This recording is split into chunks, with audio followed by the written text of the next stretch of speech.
Boa noite, meus irmãos. É sempre muito bom conversar na nossa casa, né? E nesse mês tão especial de valorização da vida, o Setembro Amarelo, como o Valmor muito bem explicou, é um tema que às vezes a gente tem até um pouquinho de tabu de falar sobre isso, né? Suicídio, depressão, quer dizer que as coisas não estão indo bem. Em muitos momentos a gente não quer falar sobre isso. Só que falar sobre isso é extremamente importante, porque isso pode ajudar, isso pode prevenir, isso pode salvar a vida de alguém. Então hoje a gente vai trazer aqui um pouquinho do que a doutrina espírita nos oferece nesse sentido de esclarecer, né, por que estamos em determinadas situações ou condições e como a doutrina nos orienta e nos ajuda a seguir adiante. Então, um pouquinho de dados atuais sobre o suicídio, né? Um dos panoramas que chama a atenção é o aumento do suicídio, do autoaniquilamento em pessoas jovens. Antigamente, isso não era noticiado, provavelmente existia, mas não era contabilizado. Até por ser um próprio tabu, por ser uma coisa que ninguém quer comentar, não se tinham dados a respeito disso. E hoje, como nós vivemos na era dos dados, né, na era da informação, nós conseguimos ter informações a respeito disso. Isso também em decorrência de diversos fenômenos sociais que acontecem nos dias de hoje, né? Quando a gente era criança, eu estou falando por mim, né, acredito que a maioria aqui também tenha passado por isso, aí somos meio coetâneos, né, na sua infância, a nossa comparação era com o quê? Com os nossos iguais, né? Com os meus irmãos, com os meus primos, com os colegas, né? A maioria tinha mais ou menos uma mesma condição de vida, então a nossa comparação era com pessoas muito semelhantes à nossa realidade. E hoje, os nossos jovens, os nossos adolescentes, eles se comparam com padrões irreais de vida, de beleza, de sucesso, e isso tudo vai gerando uma série de sentimentos complexos dentro do psiquismo dessas jovens, desses adolescentes. Então a gente é confrontado aí se comparando com uma realidade que não é acessível para a maioria das pessoas. Não é a realidade da maioria de nós, da grande maioria de nós. A gente não acorda de manhã cedo, sempre dou esse exemplo, porque né, é a vida real. A gente não acorda de manhã já maquiada, com o cabelo já com chapinha, com tudo em dia. Não, a gente acorda lá com aquela nossa cara de quem acordou muitas vezes um pouquinho no susto, né, porque o relógio despertou e a gente precisava ainda dormir um pouquinho mais. Mas o que os nossos jovens recebem como conteúdo? Eles abrem a rede social e eles olham lá os blogueiros, os youtubers já com o cabelo perfeito, maravilhoso, maquiagem, a roupa é sempre da modinha. Isso vai gerando padrões irreais de comparação. Não só irreais, como injustos, né? Porque nós estamos aqui no nosso dia a dia, na nossa labuta, né? Trabalhando, as crianças, os jovens estudando também, construindo a sua existência, e esses padrões com certeza aumentam essa reflexão de eu nunca vou chegar lá. E aí é um ponto de partida de reflexão para a gente ver até que tipo de conteúdo nós estamos dando acesso para as nossas crianças, para os nossos jovens, para os nossos adolescentes. Quem não assistiu a palestra de segunda passada, está lá no YouTube da casa, TV Sem Fios, recomendo que assistam, um depoimento impactante, mas extremamente necessário. Faz a gente refletir um pouquinho sobre como é que está essa condução dos conteúdos que a gente tem liberado aí para as nossas crianças e jovens. No Brasil, a nossa estatística é de um autoaniquilamento a cada 45 minutos. Além desse cenário, também um aumento de autolesões entre os jovens, né? Foi até uma coisa que foi comentada na palestra de segunda-feira, né? Alguma forma de se tratar essa dor, de se trabalhar essa dor, quando faltam outros elementos como o diálogo, e a gente vai falar disso daqui a pouquinho, dentro da família, dentro de casa, às vezes o diálogo ele é escasso. E essa dor, essa aflição, esse sofrimento, que ele é verdadeiro e ele é real, precisa extravasar de alguma forma. E às vezes o jovem não conhece os caminhos, não tem a mesma maturidade que a gente tem, ele acaba escolhendo aí caminhos bastante complexos para aliviar todo esse peso interior. Então, meus irmãos, a gente tem que falar sobre isso. A gente não pode ter vergonha e nem ter medo E a gente tem que ter um olhar perspicaz e atento para aqueles que estão ao nosso entorno, para saber identificar sinais. Estudando para esse nosso encontro de hoje, os profissionais dizem que as pessoas dão sinais de que elas não estão se sentindo bem. Só que são sinais muitas vezes sutis. A gente tem que ter um olhar muito acurado, né? Um olhar muito atento. Como disse Jesus, né? Olhos para ver e ouvidos para ouvir. E às vezes a gente está tão distraído com esse excesso de informações, com o excesso de compromissos da nossa vida cotidiana, que a gente não para olhar com um pouquinho mais de atenção. Não só para o jovem, para o adulto e até mesmo para o idoso, que muitas vezes está numa fase de transição da sua existência, já não tem mais aquela atividade profissional, os filhos já saíram de casa e se encontram às vezes naquele momento ali de um vazio existencial. Bom, a pessoa que pensa nisso, ela tem alguns pensamentos e alguns sentimentos. Isso não começa assim, hoje não estou mais satisfeito aqui, vou encerrar esse capítulo. Né? Então ela não vê solução, ela não vê saída para os seus problemas. Né? Mas se a gente ouvir, para nós pode parecer um problema extremamente simples, mas para aquela criatura não é. Então um dos pontos que a gente vai ver aí da profilaxia é a validação do sentimento. É dizer para aquela pessoa que o que ela sente é correto e é adequado. Não é incorreto, não é inadequado você se sentir triste diante de uma coisa que para mim pode ser uma coisa pequena, mas porque eu já passei por aquilo, eu já tenho uma outra experiência, eu já tenho um outro conhecimento. Então essa pessoa ela não vê solução, ela não enxerga a saída, ela não tem esperança, ela não tem opção. Ela entende que não tem opção. Ela entende que se ela desencarnar, as coisas vão ficar melhor resolvidas. Não, se eu for embora daqui, nesse pensamento muito restrito e limitado de que morreu, acabou, as coisas vão se resolver, as coisas vão ficar melhor, todo mundo vai viver melhor, o problema vai magicamente desaparecer, quando nós entendemos que não é bem assim que funciona. Em muitos momentos tem a falta de sentimento de pertencimento.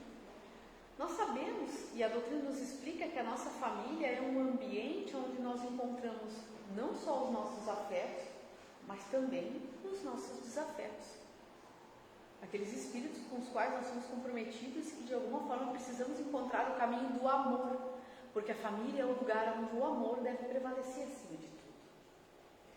Mas, num determinado momento daquela existência dessa criatura, ele não se sente conectado com seus familiares. Ele não se sente compreendido, abraçado ou envolvido dentro daquele ambiente familiar. E o vazio existencial. Não se enxerga o motivo de por que estou aqui, por que eu sou importante. Eu não entendo qual é o meu valor, a minha contribuição para essa sociedade, para a minha família, para o meu trabalho, para as pessoas que estão ao redor, para o mundo como um todo. Eu não consigo perceber a minha missão, eu não consigo perceber que eu tenho muito a contribuir. E isso vai gerando esse vazio, esse sentimento de que, poxa, eu estando aqui ou eu não estando, eu não faço diferença. Então isso é para a gente começar a refletir um pouco sobre o que pode passar na cabeça de uma pessoa que vem pensando a respeito disso. A gente não pode esquecer que é uma das principais contribuições que a doutrina espírita vai nos trazer, que a nossa jornada não começou aqui nem agora. Como disse Emmanuel, lá no livro Consolador, nós viemos do átomo e iremos até o arcanjo. Porque a nossa evolução espiritual não começou agora, enquanto seres humanos, né?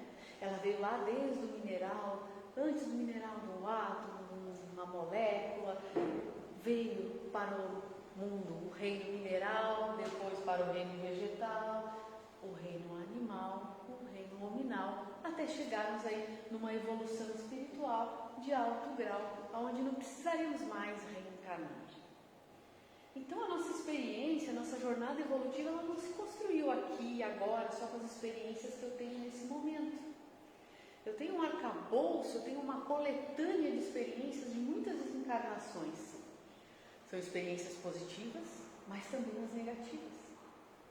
Em muitos momentos, esse nosso passado de experiências, ele vai contribuir para esses momentos em que eu vou me sentir deslocado, ou que eu perdi esse senso de pertencimento, não sei o meu valor, e a gente vai falar um pouquinho sobre isso. O que nos diferenciou dos animais, né? Porque isso aqui é uma coisa importante. Dentro dessa nossa evolução, uma das coisas que fez o Homo sapiens sapiens, né, se diferenciar dos seus antecessores, o primeiro deles foi a questão da comunicação. Né? Nós temos uma comunicação altamente estruturada, nós temos uma comunicação elaborada, que pode acontecer de várias formas, escrita, oral, enfim. A nossa comunicação ela acontece em vários níveis. Outra coisa que nos diferencia muito é a nossa consciência. É trazer para o nosso consciente a reflexão a respeito daquilo que a gente faz. Eu vou fazer isso aqui, mas eu sei que isso aqui não é correto.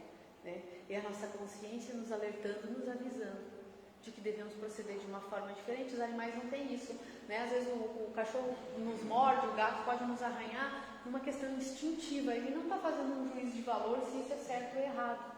E é isso que a nossa consciência vai nos proporcionar. Então são essas diferenças que fizeram com que a gente avançasse. E claro, né, o polegar opositor que nos deu aí um movimento de pinça que permitiu aí biologicamente com que a gente avançasse e a nossa espécie, né, em termos biológicos, prosperasse e realmente se diferenciasse dos demais. O esquecimento o esquecimento do passado e o nosso inconsciente. Bom, nós vivemos muitas vidas, muitas histórias, erros, acertos. E onde que fica tudo isso, né, nessa minha encarnação atual? Porque eu não lembro o que eu fiz na encarnação passada. Graças a Deus, né? Porque Deus nos deu esse presente fantástico, que é o esquecimento do passado. Para que a gente possa o quê? Lutar sempre com uma base zerada. Viver as nossas experiências sem os sentimentos de culpa. Para a pessoa, se a gente soubesse que a gente prejudicou, por exemplo, o nosso filho, né? Vou dar o exemplo do filho, que é um exemplo sempre muito forte. Se a gente prejudicou o nosso filho na encarnação passada e aí viemos novamente no papel de pais daquela criança, se a gente tivesse essa presença, nós falharíamos novamente, com certeza, porque não conseguiríamos dar a educação necessária para colocar aquele espírito no caminho do bem, que é o papel dos pais, corrigir as suas má tendências. O nosso sentimento de culpa falaria mais alto e a gente iria falhar mais uma vez. Então, esse esquecimento do passado ele é benéfico para que a gente possa agir conforme os valores que a gente já conquistou. Então, se a gente já aprendeu a ler, a gente vai continuar lendo. E isso a gente está falando das nossas competências espirituais, das nossas habilidades espirituais, oriundas, fruto de todas essas experiências encarnatórias que nós já tivemos. Mas todas essas experiências, elas não desaparecem magicamente, elas estão lá no nosso inconsciente. E aqui não vamos falar do inconsciente coletivo ou individual, que não se tem tempo para isso. Mas o nosso inconsciente ele é um repositório de todas essas experiências. Então, em muitos momentos, nós temos comportamentos, nós temos pensamentos e sentimentos que nós não sabemos explicar por quê, mas eles estão ali presentes. É o nosso passado espiritual falando mais alto. É o nosso passado espiritual também nos dando dicas, né, do que a gente tem que fazer para não falhar de novo, ou aquela carga de tendências que nós temos e que continuamos a apresentar. Em muitos momentos, e aí cada um agora faz uma reflexão individual, a gente conhece uma pessoa que teve uma família exemplar, que teve uma criação fantástica, os pais maravilhosos, e a pessoa não tem jeito de encontrar o caminho certo. É porque esse espírito ele traz essas tendências das suas experiências, e essas tendências estão lá, mandando essas informações, apesar de elas não estarem conscientemente, né, sendo lembradas, mas elas estão agindo no nosso inconsciente. Então é importante nós lembrarmos que nós temos essa nossa bagagem que nos interfere na nossa conduta diária. E isso pode conduzir uma criatura num estado, no quadro, como o Valmor muito bem falou, quadros depressivos, que muitas vezes é o que acaba levando a pessoa a cometer o suicídio. Vamos seguir em frente. Profilaxia. Né? Não adianta a gente falar só do problema em si, a gente tem que procurar encontrar soluções. Né? No centro de tudo, nós vamos ser Deus. Claro, nossa fé. Em muitos momentos, a gente esquece de levantar a cabeça e olhar um pouco mais A gente fica só olhando ali para o nosso pequeno problema e esquecemos de Deus, né? De olhar a Deus, de ver tudo que Deus nos proporciona. Mas, para corroborar isso tudo, o que a gente tem que ter, né? Alguns passos aí. Primeiro, construção de valores morais e espirituais. Para eu combater as minhas más tendências, eu preciso de novas tendências, eu preciso de novos comportamentos, eu preciso de novos conhecimentos. E isso vai vir através dessa construção de valores morais e espirituais, desde que a gente é criança até o nosso último dia que a gente está fazendo esse processo. Só que a nossa intenção nesse processo ela precisa ser um pouco mais eficiente, porque ela não funciona só na criança. A criança é onde a gente tem mais chance que o negócio dê certo, mas na nossa vida adulta a gente também tem que continuar cultivando esses valores da compreensão, da caridade, do perdão, tudo isso que a gente escuta aqui sempre nas palestras, né? E trazer isso para dentro da nossa casa, porque isso faz uma total diferença. Principalmente na criança, não adianta o nosso discurso ser X e a nossa prática ser Y, né? A criança, o jovem, eles vão se pautar naquilo que a gente faz. Não interessa muito o nosso discurso, eles vão olhar para a gente com um olhar bem crítico e dizer, não, peraí, mas eu não posso valorizar as coisas materiais, mas peraí, aqui na minha casa a gente só valoriza as coisas materiais. Então a gente tem que cuidar. Essa construção tem que começar dentro do lar, dentro da família. A comunicação, meus irmãos. Assim como nas empresas o maior problema, e é comum a todas as empresas, é o problema de comunicação, dentro de casa a gente também tem esse problema de comunicação. Às vezes nós temos receio de conversar as coisas, não sabemos como abordar certos assuntos. E a gente precisa se qualificar, a gente precisa entender de que formas a gente vai tratar determinados assuntos. A gente precisa gerar confiança no ambiente familiar. Passou a época da punição, onde as pessoas não falavam nada porque seriam punidas conforme aquilo que seria dito. Mas, ao mesmo tempo que hoje a gente não pune, a gente também não escuta. A gente não valida.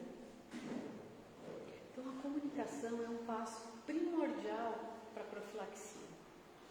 Comunicação, conversar, dialogar, falar o que você sente. Ter espaço. Aceitação e autoestima. Nós temos que aceitar as pessoas pelo que elas são, como elas são, e amá-las. O problema é que a gente sempre projeta nas pessoas uma série de condutas, comportamentos que não são reais, que aquela pessoa sequer consegue nos entregar. E aí começam os conflitos. Então nós temos que amar a luz e a sombra, nossa, individual, e também do outro. Fomentar a autoestima. O que é a autoestima, gente? É saber o seu valor aqui, saber a sua contribuição nesse mundo. Saber que você tem muito para contribuir aqui, que cada um de nós é importante na obra de Deus. Cada um é uma pecinha do quebra-cabeça, cada um é um grão de areia, só que se faltarem os grãos de areia, não temos um deserto, ou não temos o oceano, se faltar uma gota d'água. Cada um de nós importa. A validação dos sentimentos. Às vezes a gente se comunica, mas a gente não valida o sentimento do outro. Ah, não, isso é besteira. Ah, não, isso aí é bobagem. Assim como durante um tempo se dizia que a depressão era falta de Deus. E não é, não tem nada a ver com isso, gente. Vamos validar os sentimentos das pessoas que estão ao nosso redor. Eu entendo que você se sinta assim. E aí, através da comunicação, a gente vai conseguir ajudar aquela pessoa, aquele ente querido, ou às vezes até um colega de trabalho, uma pessoa que você não tem muita intimidade, mas que de alguma forma você percebeu que ela precisa de ajuda. E se você está no caminho dessa pessoa, se a gente está no caminho, é porque nós temos um papel, uma contribuição a fazer. Então vamos validar o que as pessoas sentem, né? É a mesma coisa que a gente faz com a criança, a gente também tem que fazer com o adulto. Eu entendo que você está triste porque, caiu o seu sorvete no chão. Que tal a gente resolver isso de uma outra forma? É a mesma coisa para o adulto, né? Se a pessoa está chorando, está triste, a gente tem que entender essa dor. E acolher, validar, dizer que é justo ela se sentir dessa forma. Falar sobre. Nós precisamos falar sobre esses tipos de assuntos. Precisamos falar, conhecer quem tem crianças, jovens, entender os colegas, os comportamentos, gerar esse diálogo dentro de casa. Para a gente saber identificar, às vezes até uma possível companhia que esteja passando por um momento assim, a gente consiga ajudar indiretamente. Ressaltar a importância, o valor pessoal. Isso é crucial, todos nós temos uma contribuição muito importante para dar. E se a gente não ressalta isso, talvez, né, se o Mike tivesse essa consciência do seu valor pessoal, talvez tivesse sido diferente, né? Não temos como saber. E o ambiente espiritual? Claro, meus irmãos, a gente, né, na doutrina espírita não pode jamais parar de falar do ambiente espiritual. Qual é a qualidade das vibrações que nós temos dentro do nosso lar, no nosso trabalho, aonde quer que a gente vá? Nós estamos constantemente em contato com a espiritualidade. E se a gente não está vibrando no bem, se a gente não tem bons pensamentos, e vou dizer para vocês, enquanto eu fazia essas pesquisas aqui, teve vários momentos que eu assim, senti uma carga extremamente pesada, porque estava me conectando com esse assunto. E a gente tem que saber perceber isso e zelar, principalmente dentro do nosso lar, para que esse ambiente espiritual seja o melhor possível, para que a gente tenha ali somente energias e vibrações positivas, amorosas, que vão nos levar à harmonia, à paz. Então, a importância do ambiente espiritual. Frequentar a casa espírita, porque quando estamos aqui dentro, temos esse oásis energético, temos esse oásis de boas vibrações, estamos aqui buscando conhecimento, estamos fazendo reflexões, autorreflexões, o evangelho no lar e, claro, a prática da oração, que é um dos principais itens aí de profilaxia. A oração sincera, simples, mas sincera, lá do nosso sentimento, do fundo do nosso coração. Uma pequena história, né? Tinha um camponês que estava lá nas suas atividades no campo e chegou um nobre e falou assim para ele: olha aí, você está fazendo seu trabalho, né? Trabalho manual, quero que você me mostre aí aonde que está Deus. O que ele queria dizer, né? De alguma forma ele queria colocar aquela pessoa numa condição de inferioridade. E aí o camponês parou, olhou para aquela paisagem toda ao seu redor e falou assim para ele: Senhor, eu não sei responder a sua pergunta, porque eu não consigo não ver aonde Deus não está. Então, ele conseguia enxergar Deus nas coisas mais simples. E será que a gente também não está esquecendo de enxergar Deus nas coisas mais banais do nosso dia a dia? Num raio de sol, numa brisa, num abraço sincero que a gente recebe, numa mensagem, um áudio aí do WhatsApp nos desejando um bom dia, uma figurinha de bom dia, né? Uma mensagem de bom dia. E a gente não tem tempo para essas coisas, nem para agradecer, nem para valorizar. Então, talvez a gente esteja deixando de enxergar a Deus nas pequenas coisas, porque Deus não vai aparecer grandioso na sua glória para a gente, né? Infelizmente, não estamos, né, nesse patamar evolutivo. Então, nós perdemos a oportunidade de enxergar a Deus nas coisas mais simples. E foi essa lição que o camponês trouxe para o nobre. Entrega-te a Deus, né? Cada um de nós tem uma imagem de Deus dentro da sua mente, né? Para uns, Deus é o universo, o cosmos. Para outros é um mar tranquilo, né? Para outros é um raio de sol. Nós precisamos ter essa conexão, né? E esses arquétipos, eles são super importantes para a gente se conectar de uma forma mais tangível. Então, vamos buscar nos conectar a Deus, porque é para Ele que a gente tem que se entregar nesses momentos mais difíceis da nossa existência. É com Deus, no abrigo de Deus, que a gente vai encontrar as forças para superar as nossas dificuldades. A doutrina espírita vai nos consolar e nos esclarecer sobre muitos pontos importantes. O primeiro deles é a imortalidade da alma. Nosso espírito não é morreu, acabou, né? E a pessoa que pratica o suicídio, ela não conhece, não tem essa certeza, que se ela tivesse, a resolução dela seria diferente. Na doutrina espírita a gente gosta muito de falar sobre as consequências, né, negativas, o período de tormento que passa o espírito após o suicídio, né? Mas a doutrina espírita nos ensina também que Deus é amor. cada um tem um desfecho diferente, conforme a sua história, a sua trajetória, o seu passado. E que a imortalidade do espírito é o nosso grande objetivo, a gente não focar só no aqui e agora, ter essa visão limitada do nosso correr no tempo aqui, tão humano, tão limitado. Que Deus nos oferece as oportunidades de redenção primeiro pelo amor. Deus não é um Deus punitivo, esse Deus punitivo já ficou lá no passado. Deus nos oferece a reparação através do amor. Devemos nos ter oportunidades de aprender pelo amor. Aí a gente fica um pouco resistente, né? Bem de leve. A gente fica um pouquinho resistente e daí o amor vai diminuindo um pouquinho. Mas Deus sempre vai nos privilegiar com o aprendizado através do amor.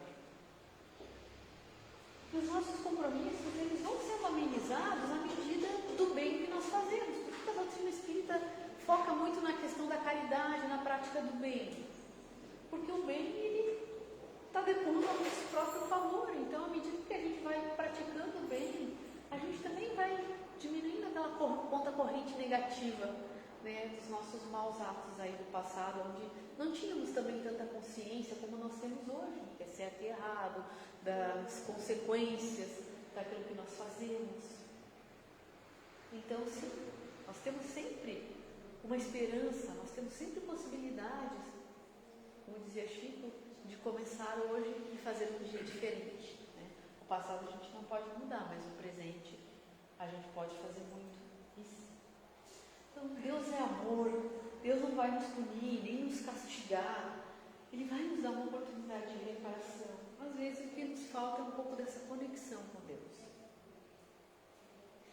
Aceitar aquilo que nos acontece sem revoltas, entendendo que tudo tem uma explicação, mas nem sempre é explicável para a gente nesse momento.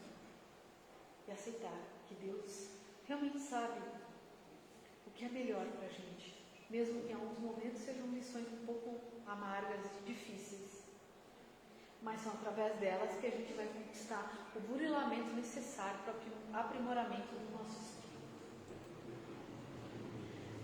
Se você se sente, de alguma forma, sem esperança, se você se sente que não tem solução para a resolução dos seus problemas, se você, de alguma maneira, não se sente mais contribuindo para esse mundo, peça ajuda. Peça ajuda.